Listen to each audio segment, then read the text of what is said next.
Yeah, I didn't want it blocking too much of the screen. Actually, I probably could make it a little bigger like that.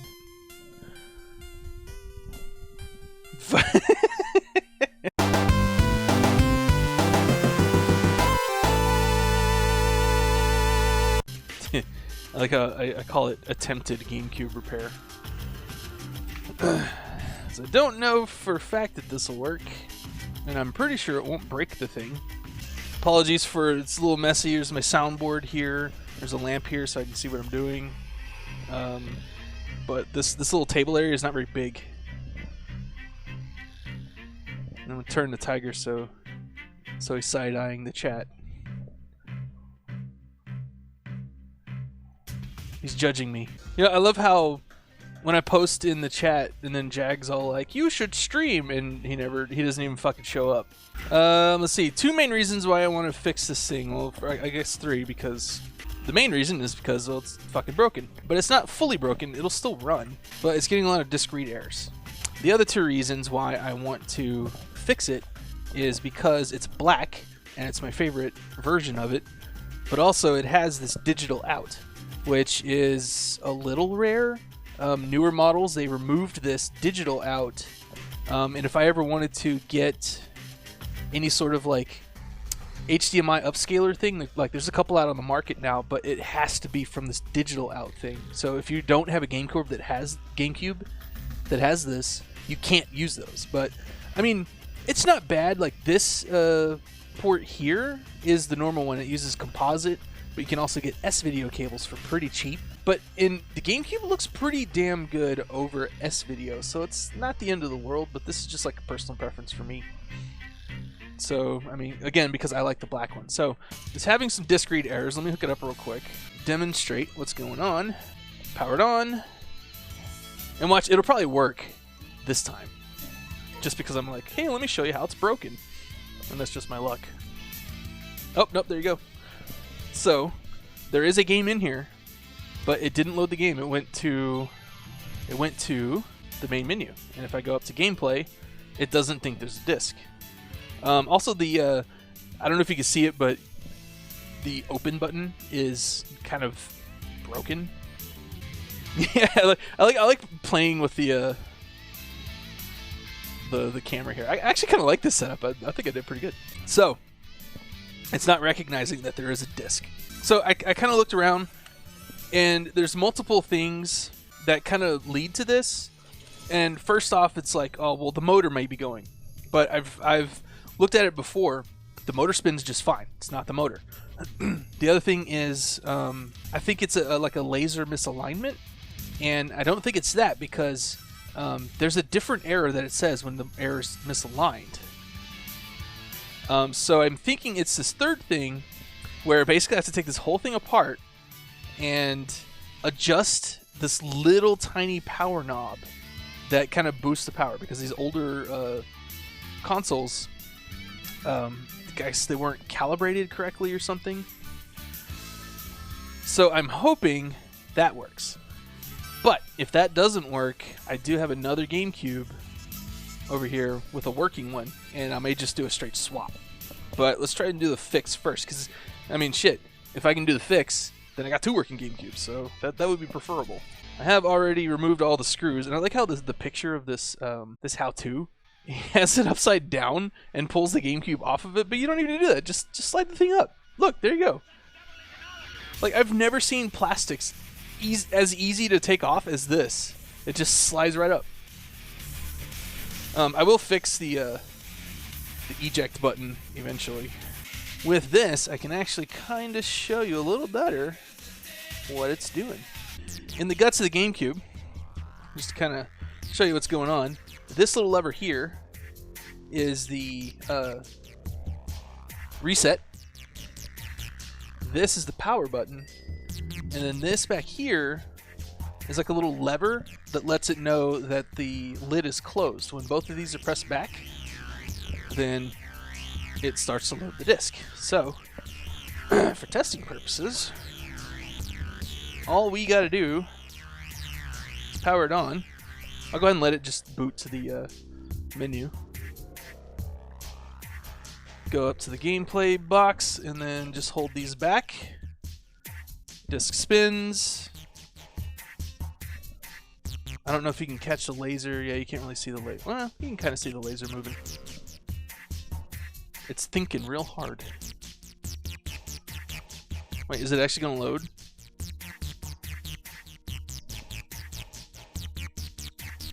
Nope, it gave up. Okay, yeah, it's saying there's no disc.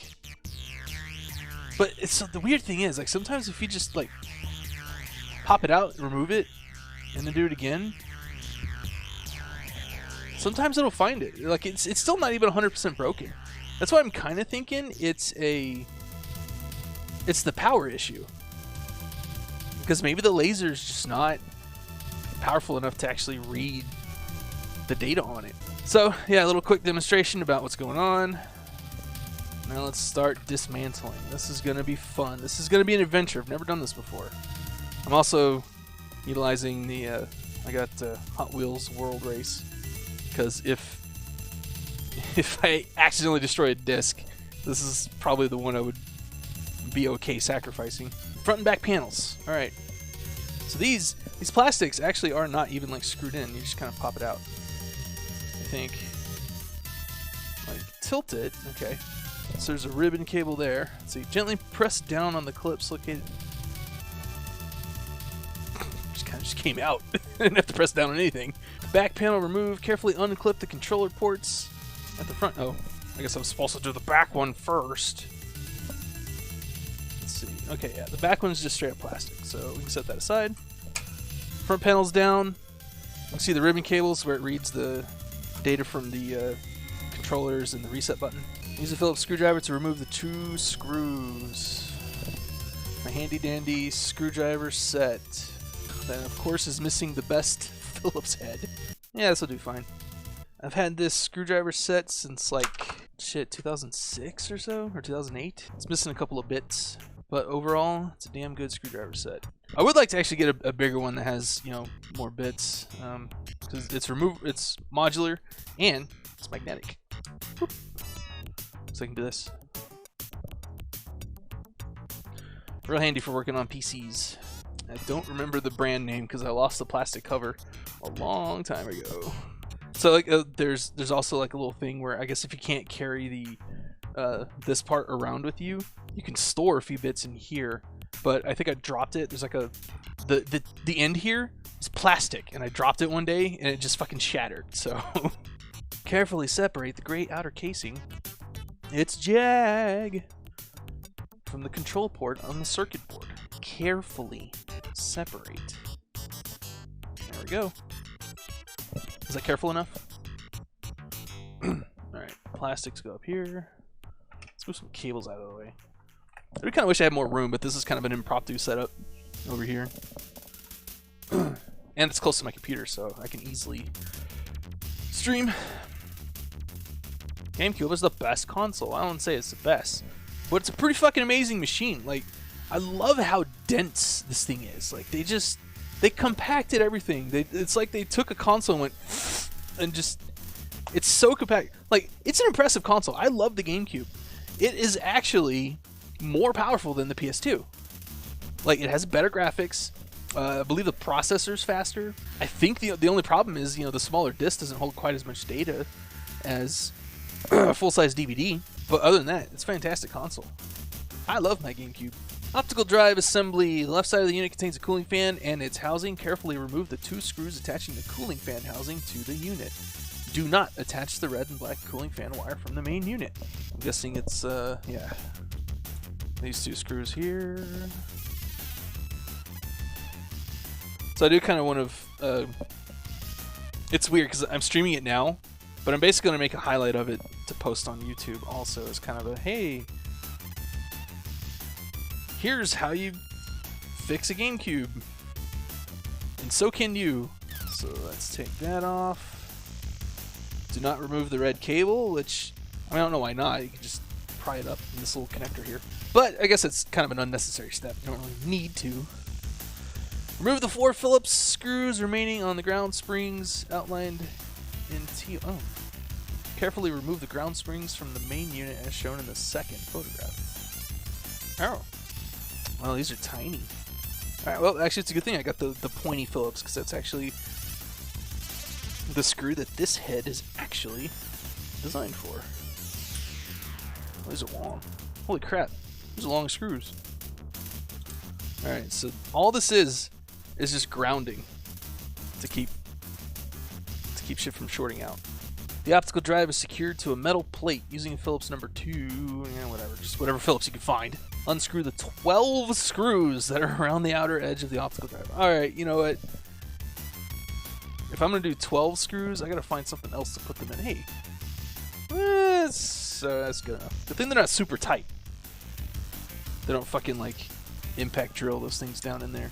So as a side note, I think Jess and I are going to get into business, basically renovating cars. We're going to start off doing some detail work, and it turns out that her sister and fuck, this one's actually tighter. Let's try shit. Jess's sister and her fiance apparently had been doing this up in Washington. They would just buy a cheap car on Craigslist, fix it up, and then sell it for profit. So we're actually thinking about getting into that. But for right now, I'm gonna go see if I can find the other screw bit. I didn't find my actual bit, but I found these. Oh, I should probably get rid of the BRB sign. So yeah, didn't find my actual bit, but I found a set of these, which does have, I believe, either this one or this one. Anyway, it's got what I need. And since they're basically like these hex drill bits, it'll still fit in my thing.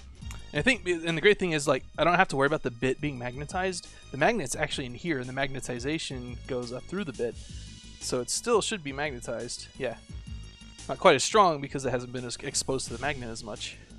Magnets are bad for computers. Not really. They're only bad for platter hard drives. And it's only bad for computers if you leave especially strong ones next to computer components for a long time, and only when they're powered on. So magnets are just fine for computers as long as it's powered off, as long as it's not overexposure, and little weak magnets like what's in here ain't gonna do shit. Actually, I should probably move this into a camera view so you guys can see the action. Look at this. Popping screws loose, yeah. Look at that. Hot undressing action. Stripping a Gamecube. A friend of mine refused to use magnetized screwdrivers in building his computers. He believed it would ruin his parts. See, that's the bad thing about propaganda. I mean, like, and what they're talking about is electromagnets. You know, you don't want something that's emitting a constant electromagnetic field. So, like, you know, especially powerful speakers, any sort of other, like, heavy electrical equipment, like a fucking, I don't know, a fuse box or something. You know, you don't want that near your computer. And again, you don't want to go rubbing magnets like this on like a platter drive, even though they're pretty well protected anyway. Like, you'd have to have some pretty strong magnets to fuck up a platter drive.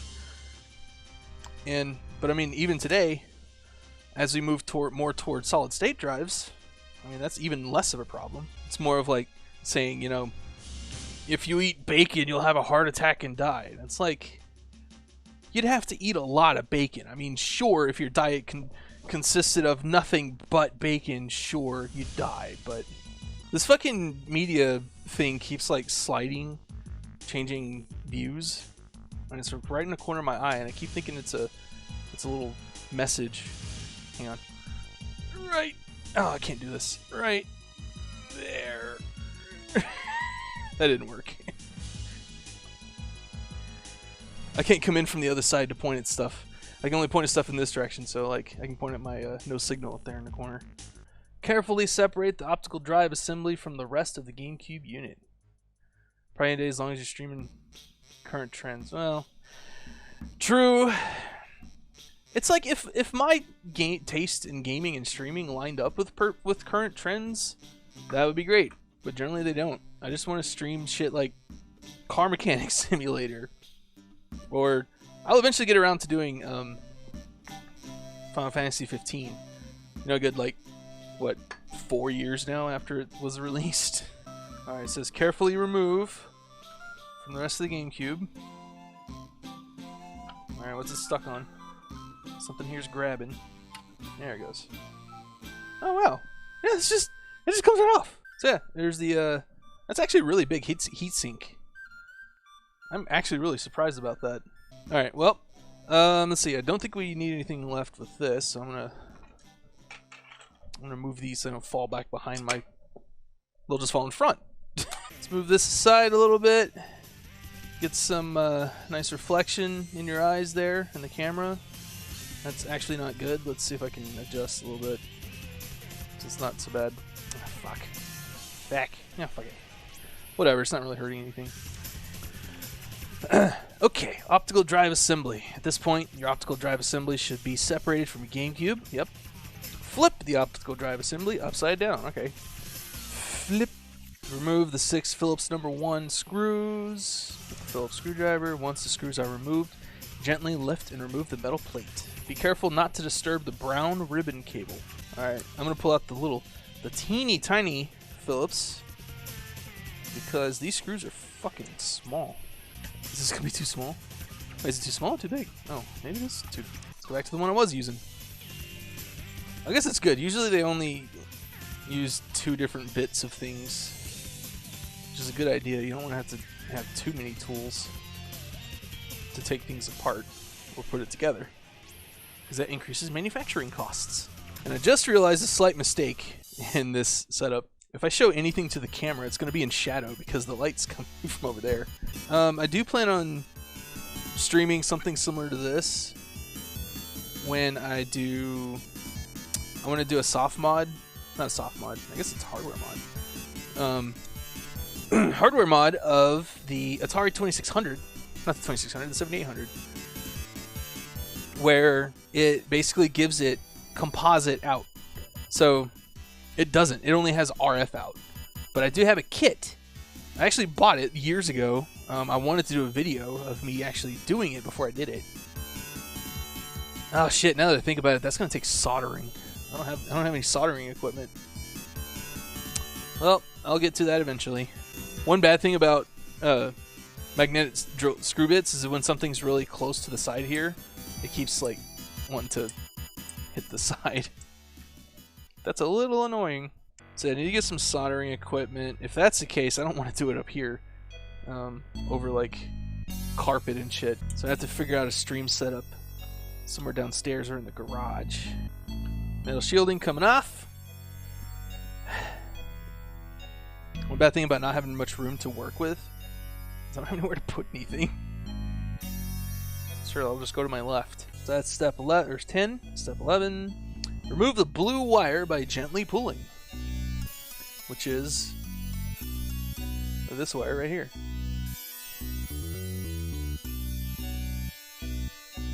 I love how clean this is because this is like the underside. Like, this is super clean. Alright, let's gently remove this blue wire and not break anything. You know what? I'm gonna use leverage instead of my fucking meaty ass fingers here. Alright, very gently. So I was inspired to record this kind of stuff, and I really want to get into like restoring old consoles and stuff like that. I mean, shit, I may do like streams where I just open up some of my old consoles and just do like a cleaning and see if there's any corrosion or anything going on and fix that. Anyway, I was inspired by, there's a YouTube channel called Odd Tinkering. He has really cool videos where he like will restore old tools, he'll restore old game consoles, old toys, all kinds of shit. And I never realized how easy it is to get rid of the yellowing on console plastics until I watched his video. Like, he has a giant tub where he just, puts the plastic parts in, fills it with just peroxide, and then got some LED strips that are UV light, and just leave it overnight and pull it out the next morning, and it's all the yellowing's gone. I think he does that when there's like, I really don't want to break this thing, but it's not coming out. He did mention if you live somewhere sunny, you can literally just leave it outside. Oh, so the instructions here, like, they highlighted this part as remove the blue wire, but like in the next picture, he's actually pulling out this part, which is way easier to get to. All right, disconnect the brown cables. This is done by gently pulling the black tab away from the white plastic. Yeah, I've done enough laptop repair. Some of these have like a little, like it's like a lever you kind of lift up, but this one is one that you just kind of pull outward, and then you can take the ribbon cable out. There you go. Yeah, it's really similar to laptops where you have like keyboard, mouse keyboard, ribbon cables, stuff like that. So.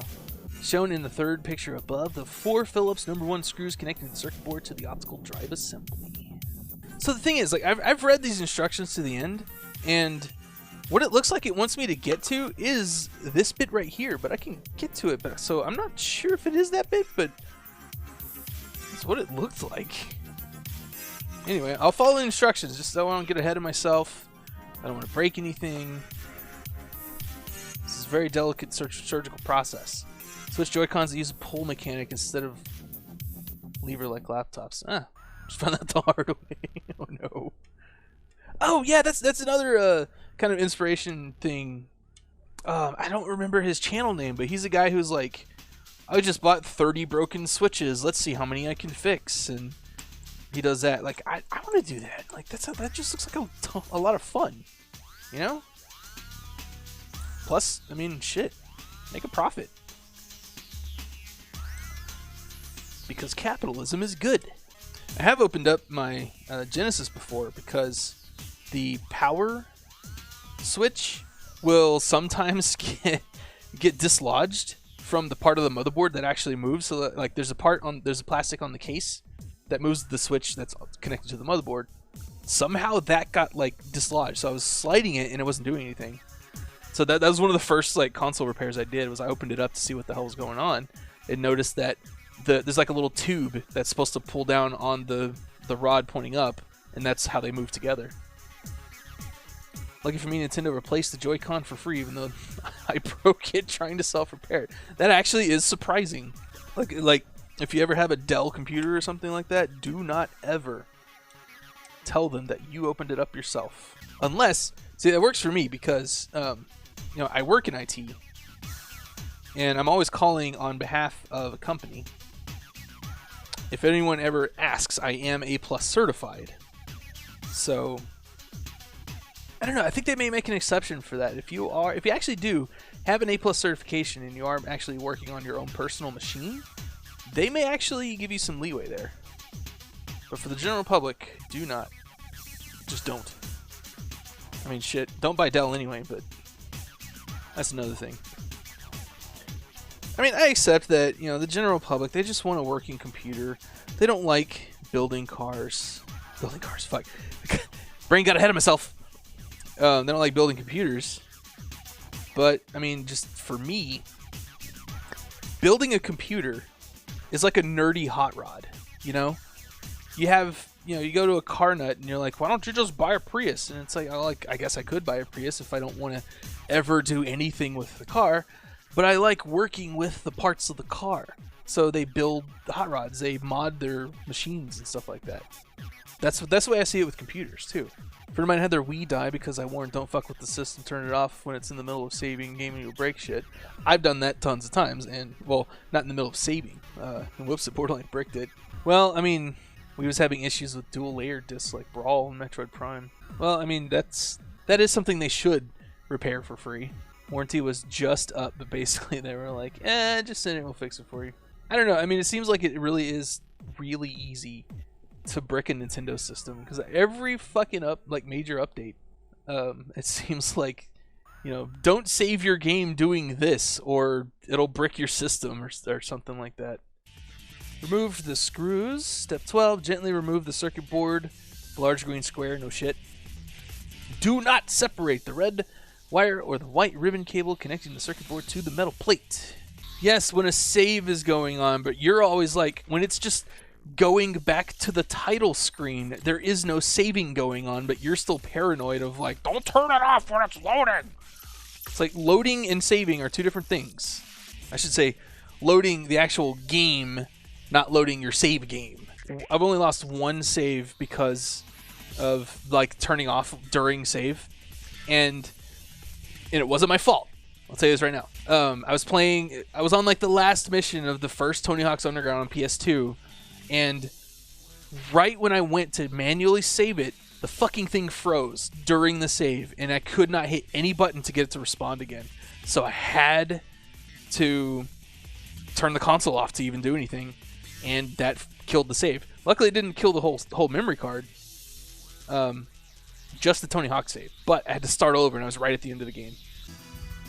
All right, this is going to be a little difficult because I'm not supposed to remove this red ribbon here, but there's this post right here that I have to lift it up off of, and this red cable here is kind of tight. I like a lot of the Mario Tennis music, but on the N64, like there's this one sample they use for the snare, and oh my god, it just grates on my nerves. Maybe if I pull it like this. No. Oh, I think I got it. I think I can shimmy without breaking something. Oof. This is doing me a concern. I got it. Okay. Alright, so that's here's the other side with the terrible lighting. Use a flathead screwdriver to carefully release the 4 plastic clips holding the drive assembly together. What plastic clips? Oh, I see. Okay. Alright, so I'm pretty sure it's this clip here. And how the fuck do I just pop it off? Like, what am I doing here? I wish I could show you what this is, but like this is real tight under here. Wall text! The only bootleg controller I dug was the one where it had a switch and had fans. Oh, I remember those. Handles for the controller. Vaguely remember missing like a D-pad or something stupid like that. But the game was perfect for Phantasy Star Online. Animal Crossing, at least. I like and hate Brindle Falls. Okay. Shit, that's like Nintendo. Peanut Butter Gamer. Fuck that guy. I enjoyed his earlier work, but now I hear one of the songs in my head. Bringing back the lyrics he added and frustrating. Oh god, that's the worst.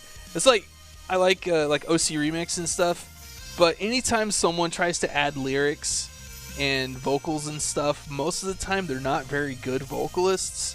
So the singing's not that great. The lyrics are kind of cringe.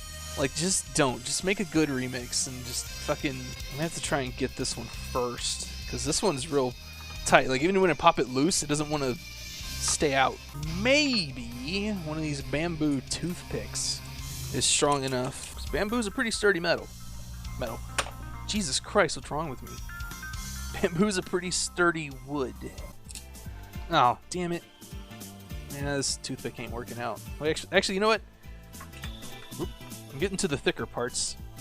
Maybe if I get the thicker part in there. Shit. I can't believe this is the hardest fucking part. A star. So it's funny, I think I can get away with this song because it's not really licensed. Not in the sense of like, like sports games and shit have licensed music. This was written for the game. And Ronnie Montrose is dead. And I don't think it was ever licensed to a record company. So music from Mr. Bones is generally safe. I got it! But you know what, Ace? What? Think about it. I'm a little busy. Alright, finally got that off. Gently lift the metal plate out of the drive. Yeah. Be careful not to sever the red wire. Yeah. Or the white ribbon. Flip the 2 halves of the drive assembly upside down as shown in the 3rd picture. So. Yeah. Use a flat screwdriver to release the 2 clips located in the back half of the drive assembly. Oh my god, more clips! Wait, that's still alive. That's not the back. This is the back. This is the front. These are where the clips are. So you don't really need a flathead screwdriver to do that. You just gotta kind of really gingerly pull it up. Okay. Alright. And the red cable. Alright. Fucking let go. Alright, so here is actually the servos and motors and stuff that run. So this is the thing that spins the disc. And I believe this is the gear that runs. Yeah, you can kind of see the gearing in there, right here. And that's what slides the laser back and forth. So again, like, I'm pretty sure the thing is on this disc. Why do I have to go this far? Once the top half of the assembly is detached, turn it upside down using a Phillips screwdriver. Remove the 3 screws near the bars of the lens. Once the 3 screws are finally removed, the lens assembly can be extracted as shown in the second picture. Why do I need to do this? Optical lens power adjustment. Do I have to have this thing detached before I do the power adjustment? I don't understand. Rotate. So like there's no transition between removing the lens and the power adjustment. I don't know why I had to go this far. Rotate the assembly so the green circuit board is facing you, shown in the picture. Flip the board over so it's oriented as shown in the second picture.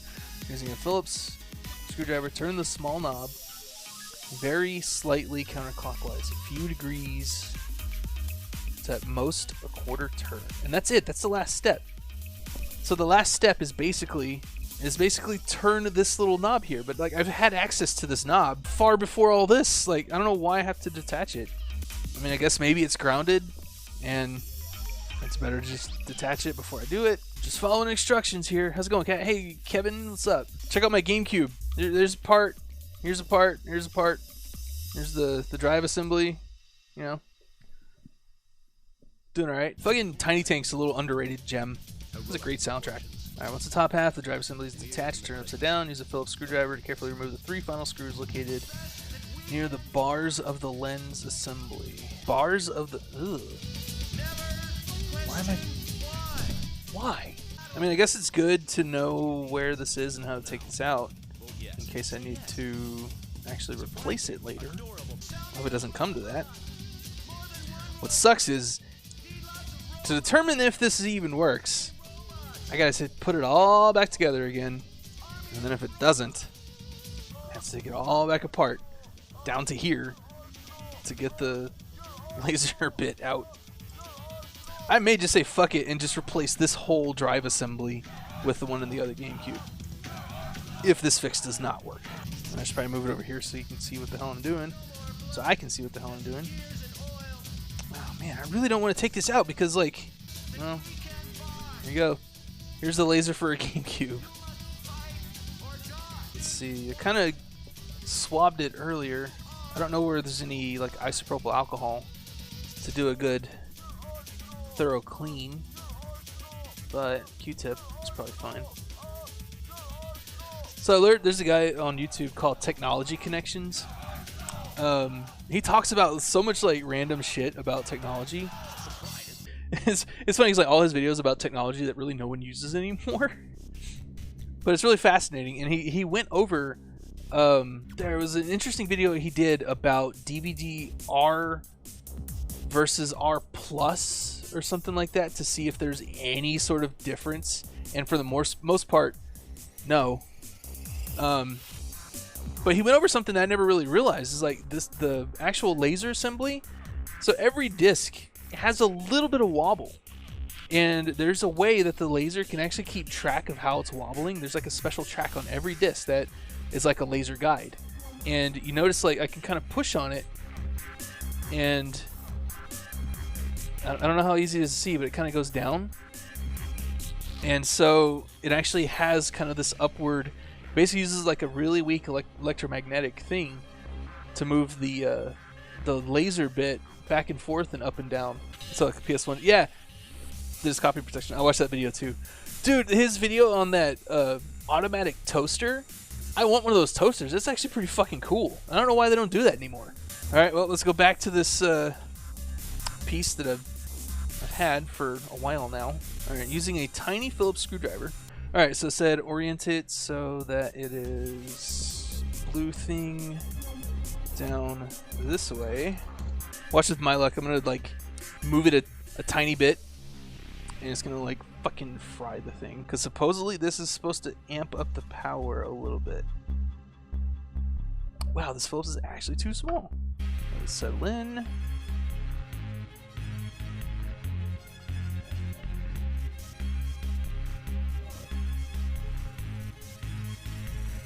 I think it turned.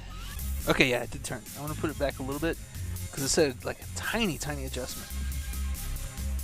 But there's like a notch here. Oh God, my hand was fucking blocking the whole damn thing. So there's a little notch in the corner here, and so I'm kind of judging where it was based on that. So let's make it line up with that notch because it wasn't earlier. All right. So supposedly, turning this little bit here is supposed to give it more power, give more power to the laser assembly. More profitable than to make thousands of toasters. Oh, yeah, that's true.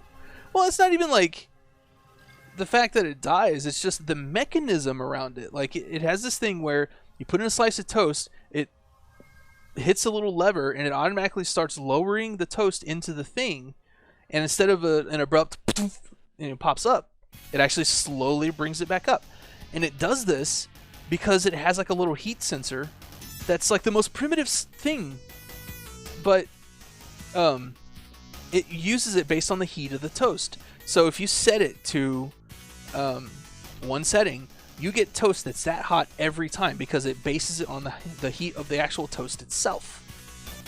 And so even like he even did one where like he put a slice of bread in there and then a frozen slice of bread.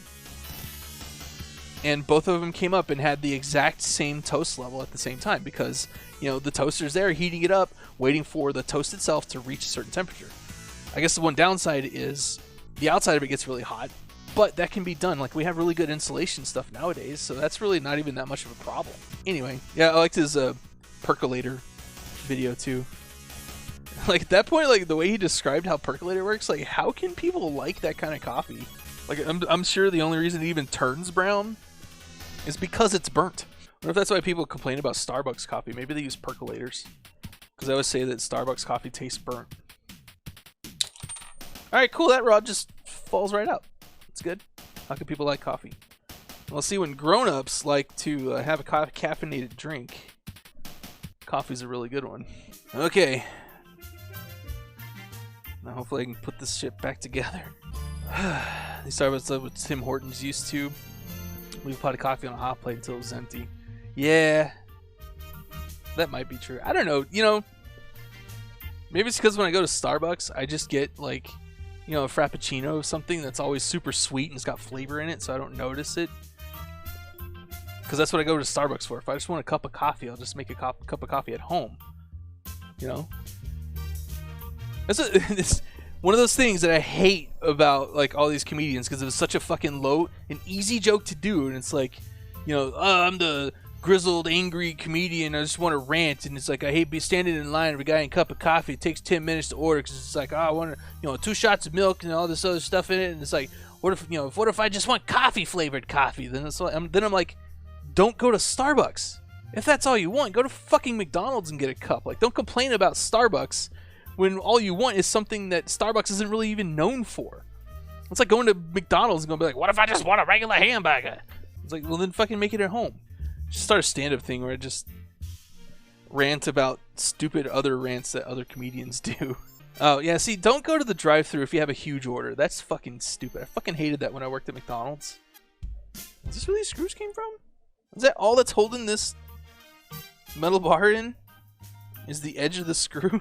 So the trick is, when you're screwing into plastics, a lot of times, especially with metal screws, sometimes the metal screw can cut new grooves, and if you do it often enough, it basically kills all the grooves in the plastic. So the best thing to do is, when you get it where you want to screw it in, keep turning like you're unscrewing it until you kind of feel the thunk of it finding the actual groove, and then you can start screwing it in, and that will preserve your plastics. Similar for laptops and stuff like that too. Little pro tip. Also, I hope this motor doesn't have to be at a specific gear for it to move this back and forth, because I'm pretty sure I didn't put it back in the exact same spot I had it. Alrighty, laser assembly is reassembled. Power's been adjusted, and I'm basically, just gonna work my way backwards back through these steps to put it all back together. Laser assembly needs to go back into here. How did this go? Alright, so remember, this goes in the back of the system. This is a little lever that lets the system know that the lid is shut. And the laser goes towards the back. I was playing Phantasy Star Online the other day, and I pulled in someone's random avatar, and they had some auto chat things set, and there was one where I happened to level up in mid-level, and so their quote for that was, "Looking cool, Joker." Hopefully this will be way easier, because generally it should just snap back into place. Alright, yep, looks like all the tabs engaged. Man, I actually had some family go through when I was working at McDonald's, and they put in like a $50 order. And this is like early 2000s, you know, back when the dollar was still worth kind of something. And it's like, please just get out of the drive-thru. It backed up the drive-thru so bad, because it was for like 10 people. One thing that really sucked too is because I was working at McDonald's when they introduced the dollar menu. So I was there for the beginning of that. And, you know, McDonald's is a franchise. They kind of let the franchise owners, you know, they encourage franchise owners to kind of stick with the whole company messaging because they can do the commercials and it's accurate, you know, but that's also why they say at participating McDonald's. The franchise owners don't have to do everything that's in the commercials, but they like to encourage them to do that. The franchise I worked for, I think the Big and Tasty also came out around the same time, and they decided to put the Big and Tasty on the dollar menu. This is in Gatesville, Texas, which is right next to North Fort Hood, one of the largest army bases in the world. So as soon as word got out, we had so many fucking loud ass Hummers going through our drive-thru, ordering like 30 Big and Tasties because they were $1 a piece. Anytime the squads were like out doing drills and stuff, and they would just buy like a quick meal for everybody. But it was annoying too because they're in their military grade Hummers, and those things are hard to get started. So they don't want to turn it off so that I could hear them in the drive-thru, because it's a pain in the ass to turn it back on. But also, you know, 30 fucking Big and Tasties all at once. Man, Contra Hardcore is such a fucking good soundtrack.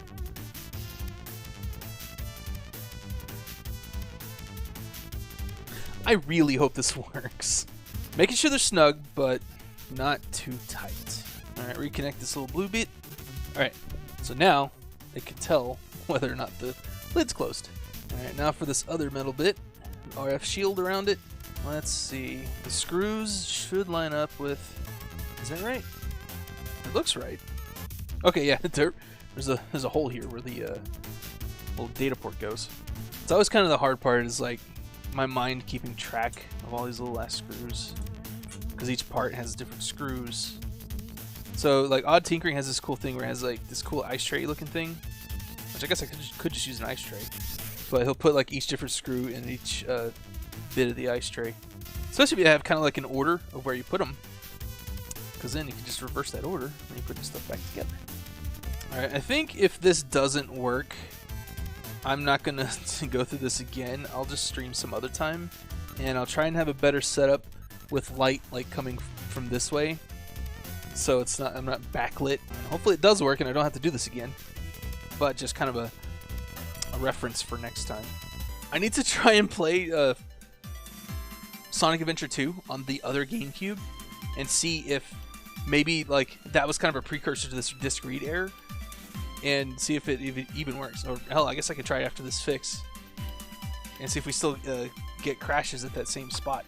The weirdest thing about that though is like we kept hitting that spot in Sonic Adventure 2 and it would just come up with the disk read error out of nowhere. But even after that, we played tons of Tales of Symphonia just fine on this machine, until finally it started only working about 10% of the time. So I went ahead and said fuck it and just bought another GameCube. But I didn't know about the digital out thing at the time, otherwise I would have waited a little bit longer. Although in hindsight, I guess it wasn't too bad, because again, if this doesn't work, I can just trade out the whole disk drive assembly. That's the drive assembly put back together. Still shock mounted. We got the nice leaf spring bushing suspension. Alright, now time to put it back on the system. 12 fucking screws for these. Oh yeah, that was, and that's the one where I need the actual big bit for these. Because these are the only normal screws in this whole assembly. I had issues with my old Gamecube for a few years. Only a couple of games would get a disc read error, meanwhile others could play for hours, no issues. Yeah, well, that's pretty much what we... Like, literally, every other game we've tried to play has worked. Well, up until, you know, decide to fully conk out. Okay, random. I love it when I have thousands of songs in a list, and I put it on random, and then it plays songs, like 2 songs in a row from the same game. This is another annoying thing about magnetized screwdriver like this, is it magnetizes the screw too. So I'm trying to put it into the port here, the hole here, but the screw itself wants to try and grab everything. So there's a debate about Sonic CD soundtracks, which one's better, which one's not. I don't know. I like them both. As an overall soundtrack, I don't know which one I would say is actually the better one, except I do like the main theme of the US version more than the Japanese version, but that's about it. Did you know the reason why a bunch of music tracks from Sonic 3D Blast on the Genesis were reused in Sonic Adventures? Because they had the same composer. Jun Sinu or Sinaway, or however the fuck you pronounce his name. Alright, put those screws back in. Alright, next is the little grounding plates near the controller ports. Come on. Oh, right. That's the big bit. Go back to the smaller bit. And then with the Black Eyed Peas, there's the dirty bit. Dirty bit. Man, I remember even as a kid, since the Genesis has a headphone port in the front, I would actually just load up sound tests for like any game that had one and just fucking sit there for hours and just listen to the music. So the main thing that made this all possible was Jess bought me these beautiful game bit screwdrivers.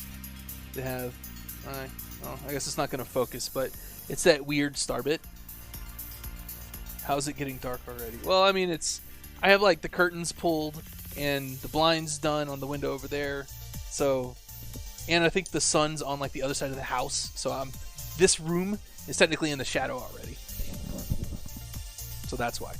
But anyway, these are these weird like star screws. So I can actually open up game cartridges.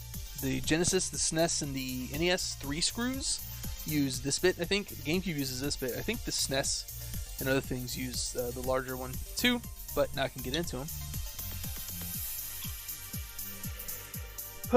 So I may do some cartridge restoration streams. Like maybe clean some of the gunk off, see if I can clean up the labels a little bit.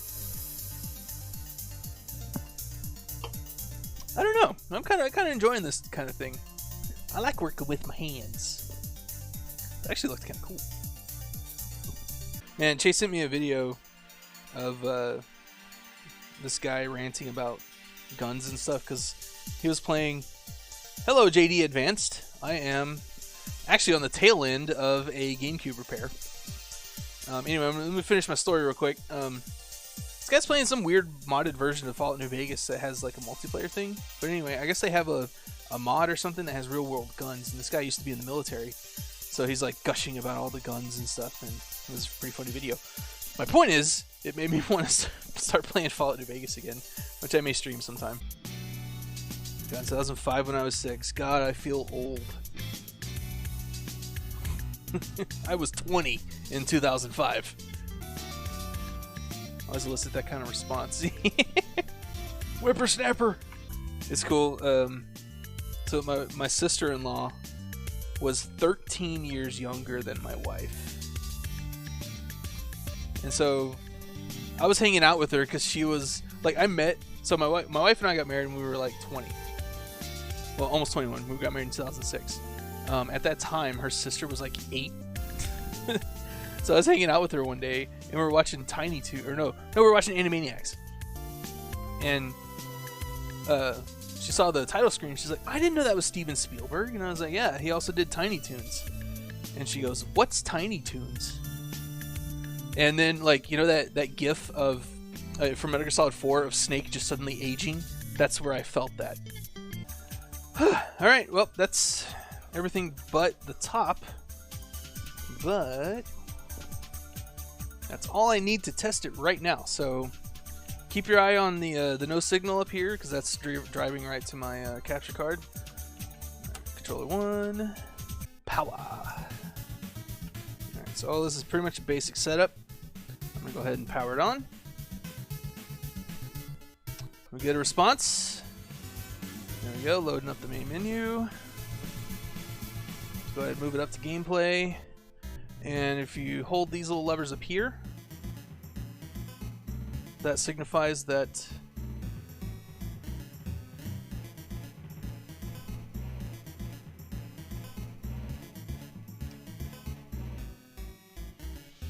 the lid is closed. Oh man. Now it's not even spinning. Oh no. F in the chat for the GameCube. Oh no. There was only one cable that had me unplug. Man, I hope it's not because like the laser's not centered. Yeah, shit, something's not even registering, so it's not even spinning the disc. It would at least spin earlier. So, fuck. Oh well, fuck it. Let's do another teardown. Now that I kind of know what I'm doing, and see if there's something I forgot to put back in place. I was afraid this would happen, that I would actually fucking leave it worse off than it was before. But I'm not too worried, because again, this whole assembly is like one piece. I can just take this whole piece out of the other one, and that would be an easy swap. I was just really hoping to try and fix this one, because if I can't fix this one, then I got 2 working GameCubes. And what's better than 1 working GameCube? 2 GameCubes. Well, 2 working ones. With enough GameCubes and TVs, everyone can play multiplayer Crystal Chronicles. Can you even do that with multiple GameCubes? Like, how would that work? I guess I see what you're saying. That would be weird to have the Game Boy loadout on an actual TV for everyone. But I guess that would technically be possible. That would be an interesting thing to build and do. Especially with like 4 people. We'd have to have like 5 TVs, 4 GameCubes, 4 Game Boy players. Like, that would be super expensive. Never played that. Not surprised. Not many people did. They're coming out with a remake on the Switch. But it's... Man, the way it worked on the GameCube, I don't think it's going to translate 100% over to the Switch. So it's not going to be really the same experience. People scanner. You can see how people act with how they play. Oh, yeah.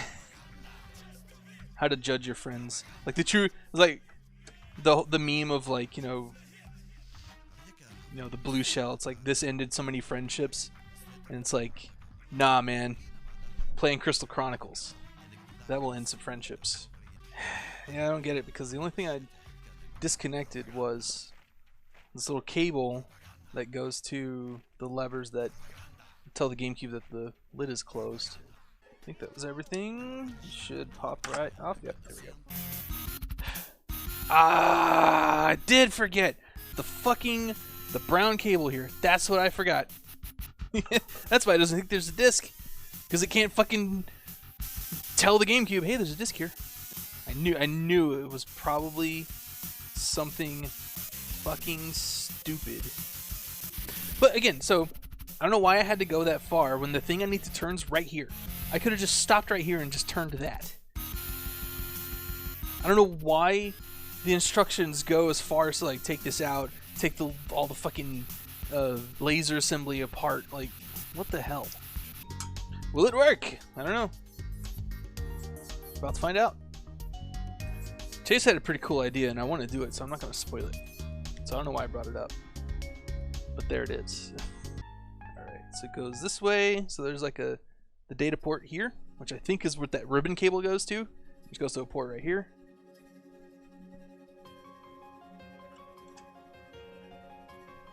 Also, if you're into speedrunning, there's a really cool guy who does not post nearly often enough, but I kind of don't blame him because he makes really thorough, really good quality videos. He goes by the name of Summoning Salt on YouTube, and he does these really great progression histories. Like, he actually goes back through the history of posted world records and stuff, and then he'll kind of talk about it. It's like, hey, you know, they started this running, here's a guy who kind of just did a speed run, and then it'll be like, oh, but then there was this strat that was discovered, and then the world record exploded, and then this person, you know, said the famous words of, I don't think anyone's ever going to beat this record, and then like a month later someone does, or something like that. So it's, and usually his videos are anywhere between like 20 minutes to like an hour long, depending on the game, I guess. But it's really good to watch. Alright, moment of truth. Ooh, excuse me. Make sure power's on. Alright, let's go ahead and go up to gameplay.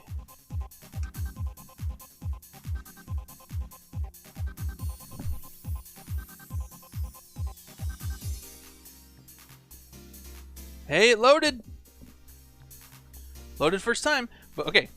Sometimes that's a fluke. So I'm going to go ahead and try a different disc. I'm going to go ahead and actually grab Tales of Symphonia, because that was another like problematic one. Actually, that's all the way over there. I don't feel like taking my mic off, so I may just grab one off the shelf. Actually, let's see how far my cable will let me go. Can I reach the shelf from here? I can. Midway Arcade Treasures Volume 2. So I don't want to, just in case like something happens that destroys a disc, I don't want to grab any of my good games. Hold the lid closed, because this is what I'm telling the GameCube right now. Is the lid is closed. Powered on.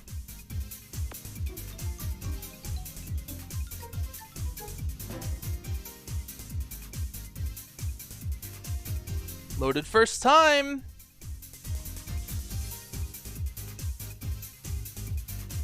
Oh shit, this is exciting. And lid's open. I'm gonna try one more, just to make sure like 2's not a fluke.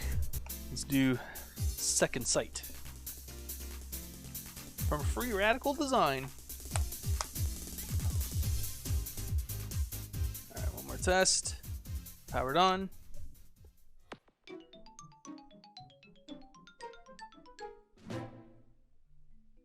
And it's loading! I think I fixed my GameCube. Codemasters, it's thinking. So for those of you who don't know, Free Radical Design is headed by David Doak and Graham Norgate, who used to work at Rare, and they worked on the Perfect Dark and GoldenEye games. Split off to form Free Radical Design and made the Time Splitters series. But then they also made Second Sight, which wasn't very successful. And then they made Haze for the PS3, which was even less successful. And now they don't exist anymore, so yeah. Oh man, I'm excited. I actually fucking fixed it. I can do this shit. Fixing things ain't hard. One more. I'm gonna try one more just to make sure. Just to please Jag and grabbing Sanic. Although, like, if this still doesn't work, I actually played the Dreamcast version and got us up to the point where we're stuck here on the GameCube version. So as soon as Chase ever wants to play again, you know, we can't just play it on the Dreamcast. Just saying. I'd rather play GameCube. Yeah, but what if it doesn't work? I should probably reset it. Yeah, so this little lever here is a reset. Hold the thing closed, turn it back on so it loads the disc.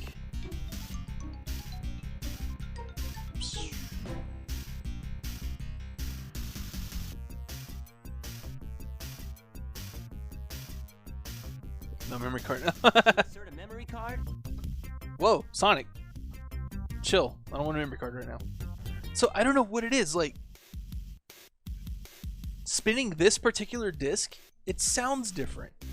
Like there's this weird high-pitched whine. Let me get the mic close so maybe you can hear it.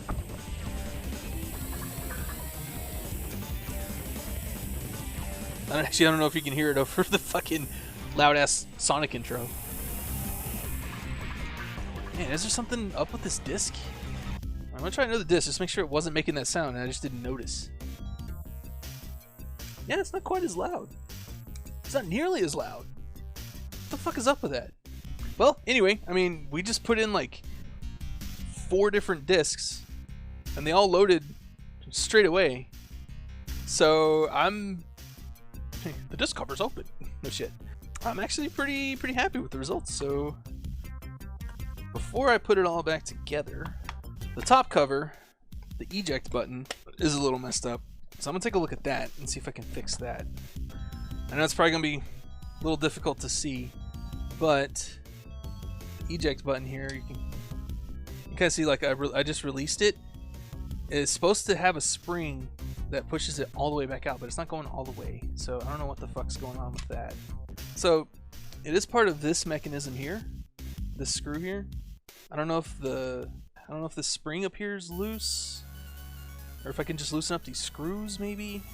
Like if I could do some soldering, I could actually change out the LED light that's on the GameCube and make the front light a different color. So it looks like, again, it's gonna be kind of difficult to see because everything's black here. There's a groove, and when you press the button down, it goes into this groove, and it's kind of a gradient, and it's supposed to twist the thing as it goes in. But for some reason, something in here is loose. Here's the reset, or the open button. But that's the thing, like nothing here looks broken. The spring itself is fine.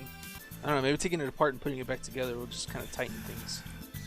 I'm sure this part's a lot less exciting because I don't really have a good camera angle to show what I'm doing inside here. So I apologize for that. Actually, now I'm not even sure how this spring went in. Uh-oh. I like how people have made like metal remixes of this song, but they don't really sound much different than just this. Why weren't we made with 3 arms? Maybe if I do it like this. Just keep the... Nope, that won't work either. Dirt gets down. No, it's not even dirty. Like, it's super clean. It's just the... I don't know. I think the spring wasn't pulling it all the way back for some reason. It's like, there's a little spring that, like, this end here pushes against the side of the thing. And then it's hard to keep it in, but yeah, put this little end through this hole, and then that end is what kind of pulls the arm back and forth while this end presses against the wall. Problem is, I need to hold it closed enough to put it like this up against the wall of the inside of the GameCube, while also, you know, pushing this end back down on the thing inside. And that's the difficult part because it wants to keep fucking flying apart. Oh, well. Apparently all I had to do was it was complain about it, and it helped a little. This requires a level of dexterity slightly higher than I am capable of. But I shall persevere. Ah, got it. Fucking hell. Well, it's still kind of off kilter for some reason, but it's at least coming back out, and that was the problem earlier. Like, it wouldn't even fucking... Yeah, I went into intelligence and strength. It's still not straight, and I don't know why, because there's nothing obstructing it. There's no dirt. Nothing's bent. But whatever, it's springing back out like it's supposed to, so... That was the main goal. Now I can't find the damn thread. Hard because my deck stat's so low. I think if I ever have to do this again, I'm going to try and rig a more overhead view of what I'm doing. Trying to encourage myself to just, like, if I have an idea for something, just fucking do it with what I got. And then I'll learn from it, make it better next time. Alright, so moment of truth. Yeah, it's popping back out like it's supposed to. So, I mean, I don't know if you can see it. It's still kind of tilted, and I don't know why. But whatever, it's working. It's working. I have 2 GameCubes now that work. So like how every teardown that you see, everyone always says like, oh, you have to flip the GameCube over and then lift the whole thing out. And it's like, no, you just lift the plastic off of the rest of the GameCube. You don't need to flip it over. Like, why would you do that? I mean, yeah, you gotta flip it over to get to the screws. Power button, reset button, springy. We got that. All right. Now let's put the final screws back on. And then I'm gonna go play some GameCube games and not stream those because I'm already tired of talking. Plus it's getting close to dinner time. Which is it's kind of funny that I say that. It's like I haven't been really prevented from playing GameCube games. I don't care what anyone says. Splatoon has a really good soundtrack. I don't even care if people agree with me because I don't care what they say. So another repair that I would want to do once I can have the ability to solder is apparently... So I always thought this was just a feature with the Xbox. I always complained. It's like this thing even has a hard drive. Yet anytime I unplug it, it loses the date and time. Apparently there's a capacitor in there that fails, and that's why it loses date and time. So if I could just replace that capacitor, then I don't have to worry about that anymore. But the weird thing is, like, everyone I've talked to has said the same thing. It never keeps the date and time. I've owned like 3 Xboxes in my life, and none of those took the date and time. So they must have put a really shitty capacitor on the thing that's supposed to keep the date and time. Because, like I said, I thought that was just a feature of the Xbox. It's so fucking prevalent. Alright, GameCube is reassembled. We'll do one final test with everything fully assembled just to make sure it still runs. And this time I don't have to actually hold the things because I have a lid that I can actually close. Alright, moment of truth.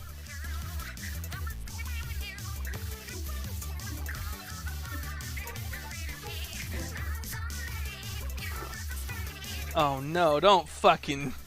Are you fucking kidding me? Oh wait, did I forget to put a disc in? I did! Alright, well that's my bad. At first I was just like, I'm just gonna put it back together and then not worry about it. So I put all my discs up. And then while I was putting it back together, I'm like, you know what, I'll do one more test. So Hot Wheels World Race in there. Hey look, there it is. There it is. Right there. It's loading.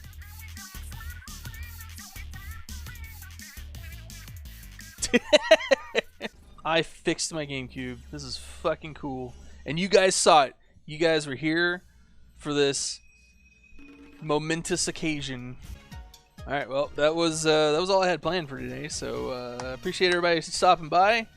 Don't forget to subscribe if you want more just random ass shit like this.